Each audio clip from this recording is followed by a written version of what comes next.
The magic of memory and simultaneous time. We're going to be talking about the importance of the past. Hi, everyone. Alexis Brooks here from Higher Journeys, back from Los Angeles. I started to say back with another episode of Conscious Commentary, but I think I'm going to edit that. Back from Los Angeles and here today to bring you another episode of Conscious Commentary. How's everyone doing today? Hope you're doing just wonderful and enjoying your day wherever you may be on this little blue planet. Before I get started on our little chat today, we're going to talk about memory. We're going to talk about the past. And we're going to talk a little bit about the true nature of time. But before we get into that, I would be remiss if I didn't give you all the download on the 17th Annual Conscious Life Expo. Oh boy, was it a blast. I had a ball. I worked my you-know-what off, worked my tail off, but I enjoyed every minute of it. This is I think I've said this a million times at this point, I think 7th or 8th year I've covered this expo for Higher Journeys, and each year it gets more intense. It's such a pleasure. This year we had the distinct honor of working directly with the expo. As you all know, we've been featuring some of the key speakers that were presenting at the expo. I will make sure to have links to all of the shows that we did. I think there were 7 in total that we brought to you to give you a little taste of what went down this past weekend. Let me tell you a little bit about what went down. Like I said, I was hustling, guys. I mean, I was one of the MCs, and I was honored to join the ranks of Mr. Jimmy Church and Mr. Alan Steinfeld and Shima Moore, great people, as one of the MCs. And I introduced about 5 people, Anita Morjani and Bashar. I'm going to tell you about that in a minute. That was fun. They were all fun. And some great speakers. So that had me hopping. Of course, we filmed some shows. I actually gave an interview or two. So was working real hard. I didn't get a chance to see as much of the workshops as I had hoped, because there were a lot of conflicting. Either I was introducing someone while a talk was going on that I wanted to see, or I don't know, it just, things got crossed, but all good. The best part is the fellowship, meeting up with old friends and new. This was truly a reunion with friends. Grant Cameron, love you, man. We had a good time, didn't we? Grant and I got some stuff cooking. We'll maybe talk about that another time. Linda Moulton Howe, my dear Linda, we had a ball. We were hanging out at the George Norrie speaker reception and awards ceremony, and it was wonderful as always. Danyan Brinkley, I love you. Danyan, we're praying for you. If you're listening to this, Danyan's going through a bit of a health challenge, but he is a strong man. And I know that he'll stay strong. I'm just going to leave it at that. Danyan, so good to see you. Even though it was short, we just kind of breezed by each other, gave each other a hug and I said, I love you. He says, I love you more. That's what he always says. Jimmy, Church, and Rita, his other half, Rita, I won't say his better half. Well, maybe I can. Always good to hang out with you guys. As always, we did a lot of talking as we were passing each other in the hallway and, flying. He's introducing someone over here. I'm introducing someone over there. But it was great to see both Jimmy and Rita. Billy Carson got to meet his brand new bride-to-be, whose name also happens to be Alexis. What a beautiful young woman she is, and they look wonderful together, and they look happy as can be, and let's wish them the best as well. Daryl Anka, Bashar. Let me tell you very briefly about I got to introduce Daryl / Bashar, and I got to tell you, it was a packed house. Jimmy Church was saying that the room that we were in for the Bashar talk held about 700. I think it was probably close, and I knew it was standing room only. So it was just a rush to be in front of everyone and get them going before Bashar came out. And I'll tell you a little story about what I did. For those of you that are familiar with the work of Bashar, who has been coming through Daryl for, close to 35 years now.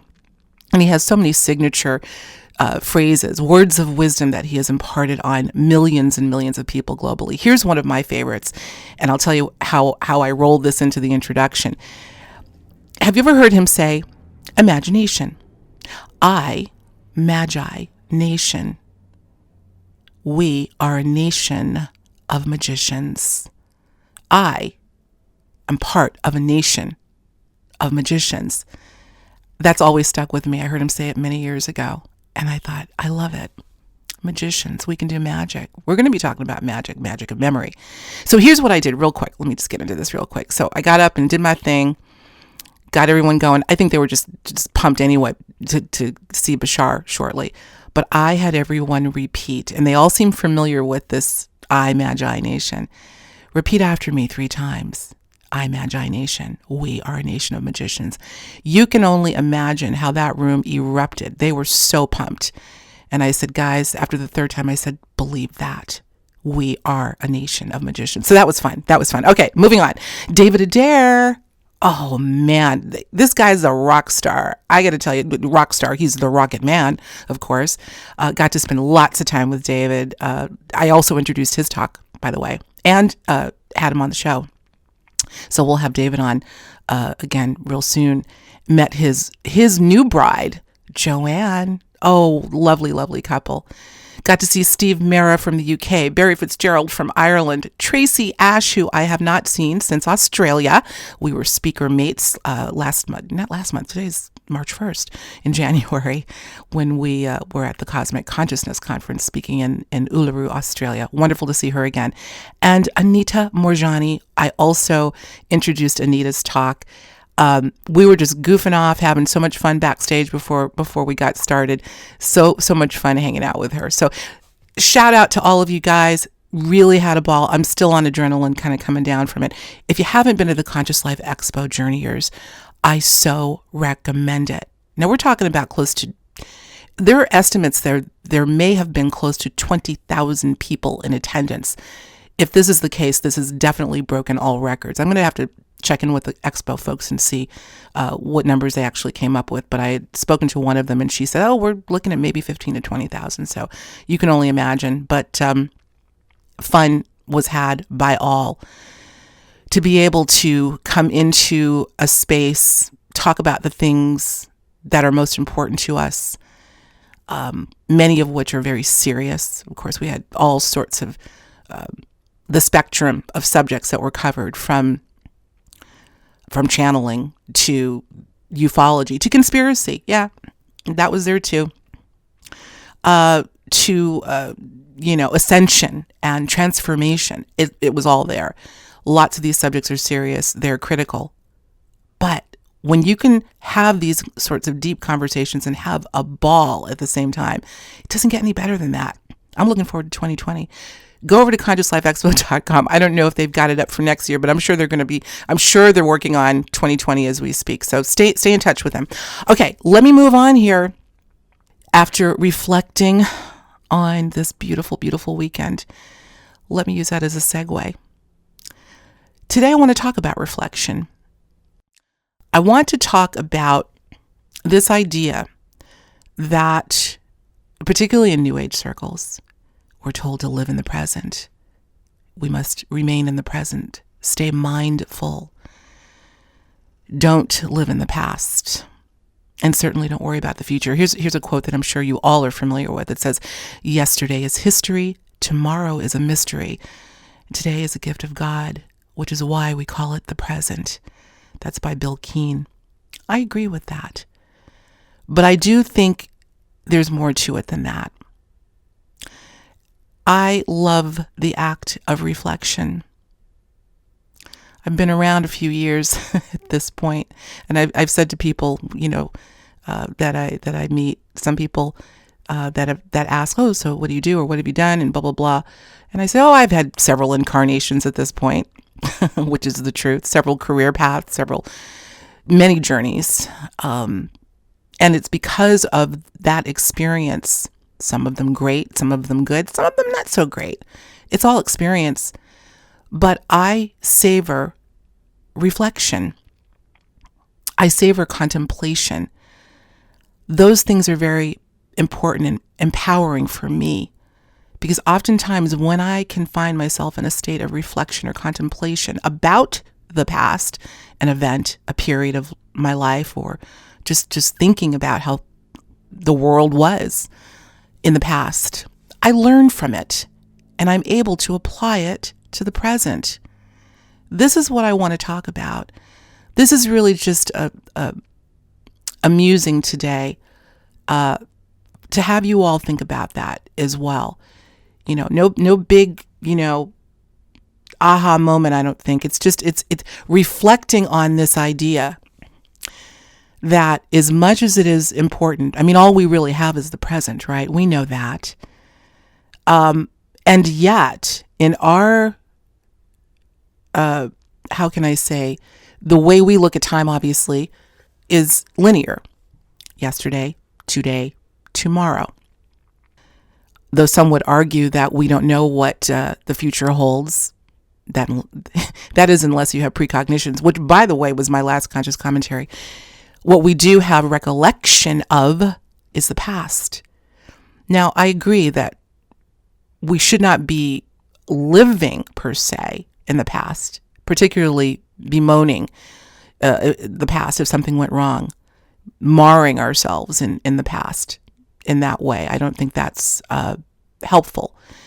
But when we get into a space of solitude, of silence, and we can sit and reflect on some of our own experiences, whether they're just memories of a great conference in Los Angeles, or a conversation that you had with someone, or something that someone said to you 20 years ago, let's say, and you're sitting in reflection and you go, oh, I know what they meant, I think, or I understand why that happened. That's called reflection. And I believe that there is power in that. Ergo, I'm going to disagree that we should forget the past. I don't know that anyone says forget the past. Well, some people do. I say that there's value in procuring wisdom based on the past. There's not a whole much, I'm giving you really where I'm going with this. I think it's something that's important. So there's not too much more I can say about that. That is how I feel. Now, I want to bring in this added element about what we're talking about when we say the past versus the present versus the future. Let's now bring in this idea that has been discussed, readily discussed, in fact, that's called, among other things, simultaneous time. This is an idea that has been postulated by, speaking of channeled material, Seth, Jane Roberts' material, Channeling the Entity Seth, talks a lot about parallel realities, simultaneous time. That, in fact, how we determine time or experience it is a construct. I've talked about this before, that at some level, all exists at once. At-one-ment just came to me. Atonement, at-one-ment. So if this is the case, imagine taking ourselves out of the physical for a moment. And I think many of us have had glimpses of this through deja vu being a primary one, where you know that you've experienced a segment of quote unquote time before. This has always intrigued me. So if this is the case, that at some level, past, present, and future are all unfolding or unfurling at once, then they all have value, do they not? The difference is we have memory, the ability to look at the past, to contemplate, to use life experience that happened yesterday or 20, 30 years ago and apply it to the present. That too is a gift. Everyone, I'm thinking about this. We live in such a fast-paced world. You know that. Getting faster by the moment. And, this whole idea of multitasking and got to do 10 things at once and I got to hurry up before I run out of time. Today, I'm going to tell you something, guys. I don't do that. I know I'm busy. I just talked about how crazy I was running around at the conference. But you know what I make sure I do every single day? I take time out Sometimes I can be in the middle of something, a huge project, and I'll just say, you know what? I'm walking away. I need to sit and reflect just for a minute or two. But what am I reflecting on? The past. There's value in that. I think it steadies your day, as a matter of fact. We live in a reactive world, and I have said many times, and I would say years ago, we live in a state of reaction, not reflection. No wonder things are so upside down. Knee-jerk, reaction. Someone says something, react. And these days, we've got instantaneous reaction to somebody that's what someone's saying on Facebook or Twitter or I don't know what. React. And foregoing the reflection. Think about if we were to spend a moment or two in a state of reflection on anything, how it might change the outcome of things. You cannot have reflection, or you can't have reflection without looking at the past. Am I sounding like a broken record? Live in the present, sure, but utilize the past memory to excite the present. I often wonder, or not often, but this idea of living in the present, okay, I get that. I get that it is important to be mindful and that when you are in the act of doing something, be in the act of doing it. But, I think there's a bit of a double standard here. And I've got to bring this little dimension in. Are we told by some to be in the present with the assumption that we should let the past go, with the assumption that the past was bad? Are we assuming that it can always be done better, whatever happened in the past? Is this a way to get us out of a mode of reflection and remain on the hamster wheel of reaction? I wonder about that. Is this an indoctrination? Oh, forget the past, assuming that it was all bad. This reminds me of something else. Okay, we're Feb, about 2 months or so into the new year. Yes? How many of us have said, oh, so glad 2018 is over. It's in the rearview mirror. There's not a year that goes by that I don't hear someone saying that. Why? Did it really suck that bad? I know, look, things have been challenging lately, and they seem to be getting more and more intense. No question. But why are we so, at the ready to say, oh, let's move on. I disagree. Even in the case where things have been a little rocky, have been bad, there's still something to be resurrected from that, reflecting about that. Okay, I had a crappy year. At least there's some things that happened that were crappy. What happened here? You got to think about it. Don't just shove it in the closet. That's not going to help. There's a reason why we have memory, to recall it. I got this idea to talk about this today. I'll let you know a little secret. When the muses are talking and ideas are flowing, I get my iPhone out and I record them. Okay, next conscious commentary. Talk about this. Next conscious commentary. This had been in the queue for a while, and what had happened was actually it was right after I got back from Australia, and I was reflecting on that amazing trip. And that kind of got me going. I said, I really want to talk about this, why it's so important to reflect. Obviously, if they're good thoughts, you want to think about it. Memories, images, pictures. We all like that, right? I know I do. The other thing I find interesting about this idea of reflection, I'm really pounding that word home more than the past. You can only reflect on the past, actually. But you know what else you get reflection with? When you look in the mirror. What you see is the present, what you're looking at in the mirror or any reflective surface. But now this is where I want to bring in the simultaneous time aspect again, because I think there is an interesting dynamic going on here. Now, I'm talking about using reflection as a way of personal development and transformation, but I'm also bringing in this aspect that if time is simultaneous, Past, present, and future are really illusory. It's all really present. There's some clues here as to why we need to be integrating all of them. Have you ever heard, now I'm talking about reflection, looking into the mirror. Have you ever heard someone say, or maybe you've had this experience yourself, where you look in the mirror and you see another version of yourself?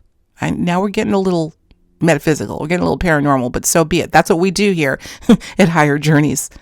But this occurred to me as I was developing this little segment today. Looking in the mirror and seeing somebody different even. Maybe you've seen a past version of yourself. Maybe it was somebody completely different. I'll tell you, my mother once told me that. I'll never forget. She said, Alexis, one day I was sitting putting my makeup on. I looked in the mirror, and for a brief second, I saw someone else. And I'll never forget. She said, it didn't scare me. And I knew the moment she said it didn't scare me, it did scare her. That's why she said it. She was trying to convince herself she wasn't scared. But anyway, reflection. Not only is it an act that we do, of procuring memory, but it's something that we do when we look in the mirror. Aren't they connected in some way? So at times you're seeing your present self, but maybe sometimes you're seeing past versions of yourself or someone completely different, maybe in another reality. That's a whole nother rabbit hole now, isn't it? I just wanted to throw that out there. Play with that and see how you feel about that. But again, and I'm going to let me look at the time. I did go over. These days I'm doing that every conscious commentary. I'll wind it down in a minute. This is no deep thesis here, guys. I just wanted to bring this up because I do think, particularly in this day and age of run, go, can't stop, multitask, I say toss it, at least occasionally. Sit your you-know-what down and reflect. The past is important. My book, Conscious Musings, that's what that's all about, really. Contemplations in order to transform your life and realize your potential. Contemplations. How are we going to do that if we're constantly in reaction mode? Past and present work in tandem. Allow them to shake hands. There were a couple other points I was going to bring up. I'm going to bring up one. Let's go a couple more minutes. Here's how, let me give you a couple of real life examples as to how I used reflecting on the past, not living in it, but reflecting on the past to fuel my own journey. Let me talk about 2 jobs I had, both radio jobs. I've been in this game a long time, and this is back when I was in mainstream radio. I'm not going to mention the 2 radio stations, very, very big radio stations here in Boston. But I remember at one of them, I believe was the 3rd media job I had. Things weren't going well. I wasn't happy. And at the end of the day, and I'm going to make this really quick, at the end of the day, I had been saying, I really need to leave this job. I really have to find something else. But I got comfortable, like so many of us do. And I'll never forget, I don't know if I want to go into that much detail. Let's just say I made a big mistake. I flubbed up. I screwed something up. I really, really messed up because I was multitasking, probably not paying attention. And I was very young. But I remember as a result of doing that mess up, general manager called me into the office and said, Alexis, I'm sorry, we got to let you go. I wasn't really fired. We just agreed that it was time for me to go. They actually threw me a party, so it wasn't that bad. But I'll never forget, guys, upon reflection. Now, I was a little torn up for a bit. I ended up getting a consulting job shortly after that at another radio station. But again, in my habit of sitting myself down in solitude, in quietude, I said, I think I fired myself. I fired myself because I was procrastinating. I knew that I needed to go, and yet I was obviously getting a paycheck. Didn't have anything else in the hopper. But invariably, it happened. It was done for me. I fired myself, but it was based on reflection, and a lot of it, by the way, as objective as I could be, that I realized the dynamic that was going on. I used the past to fuel what would be future success for me in media. Another incident happened at another radio station. This was the second job I had. And I remember interviewing for the initial position. I did not get it. I was devastated. And about, a month or so later, I get another call from them with another position available. I got that position. After I got that position, I got visibility into the initial position, and the person that was working in that position got visibility into that position, obviously, because I worked alongside them. And let me tell you something. If I had gotten that first job, I wouldn't have lasted 2 weeks. It was horrible. Again, I realized that it was meant to be. In reflection, I said, the universe works in mysterious ways. It knew that I was not going to last a minute if I took that first job. I got the second job. And you know what? I would go out on a limb and say that if that didn't happen, I may not be talking to you today. That was many years ago. Again, just 2 little anecdotes of the value of reflection. What did that all mean? How does that fit into the present? How does the past fit into the present? Speaking of Bashar, we talked about at the top of the show, Darryl Anka channeling Bashar. Another thing that he constantly refers to, I can't think of the adage he uses, but he always refers to the higher self being able to see from the mountaintop where you're running around on the bottom, not knowing where you're going. The higher self is going, hold it, go this way, take a different route. I'm telling you. I really think, because the higher self knows is what he says. The higher self can see from that perspective. But what I really think is happening is in the moments that we're in reflection and contemplation, that is the higher self. You're tapping the higher self. You have the ability to. The higher self has a purview that the personality of you does not have. But that's not to say that you can't tap into it. I do believe that reflection is a point in which you can do that. Here's something that the Chinese philosopher Confucius once said. He said very simply, study the past if you would define the future. Study the past if you would define the future. I'm going to leave it there. Lots to think about. Not really, actually. I think the only thing we need to remind ourselves of, get off the hamster wheel every once in a while. Go sit in reflection. Whether it's something that happened 5 minutes ago, 5 days ago, 5 weeks, 5 months, 5 years. Take the time to reflect if you really, really want to be in the present. And I think that is a gift. Okay, quick announcements and then I'm out. Interviews coming up. Got some interviews coming up from the Conscious Life Expo. Darryl Anka. Not Bashar. Nope, I didn't interview Bashar. I've never interviewed Bashar. I wonder if I could do that. I suppose I could. But I did interview Darryl, and Darryl's got a lot of Bashar wisdom. So we had a chance to sit down for about a half hour, I believe, to do an on-camera interview. It was great. I have known Darryl for years and years. We haven't seen each other for about 7 or 8 years. So it was just super cool to see him. So anyway, he's coming up. We've got Nassim Haramein. What a great conversation with him. Another on camera. We talked about consciousness, but with some twists. So can't wait for you to hear that. We also had a roundtable discussion with Steve Mera and Barry Fitzgerald. I call them the paranormal dynamic duo. They are investigators extraordinaire. Fantastic. We had a kind of impromptu 15-minute or so. It's short, but powerful, packed a wallop. And what we talked about is the schism between ufology and the paranormal.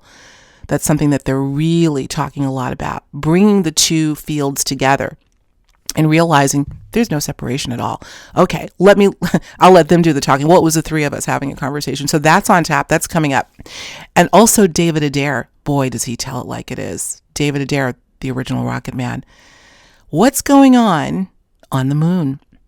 He's got some things to share, and he promised me some of these things he had never talked about before. So you definitely want to stay tuned for that. And then last but not least, I was able to grab Billy Carson once again.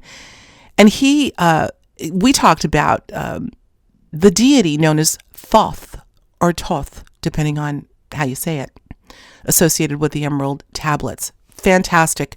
Again, quick 30 minutes, but it packed a wallop. So got all that coming up. And I've got some great guests coming up that I have on tap I'm not going to announce yet. So stay tuned, guys. Listen, if you haven't subscribed, what are you waiting for? Subscribe. And you know what they say these days, hit that notification bell so you can be reminded. I'm laughing because everyone's saying the same thing. Make sure you hit that notification bell so you can be reminded as soon as a new show airs. Well, let me join the bandwagon. I'm going to remind you too. Oh boy, I'm talking about being in media so many years ago. Look how things have changed. Hit the notification bell if you want to see a show. Okay.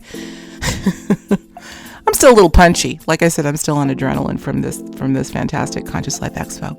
Listen, guys, as always, a pleasure to muse with you, and always love to hear from you. So please do weigh in, as always. And I do appreciate you. I'll talk to you real soon. Take care.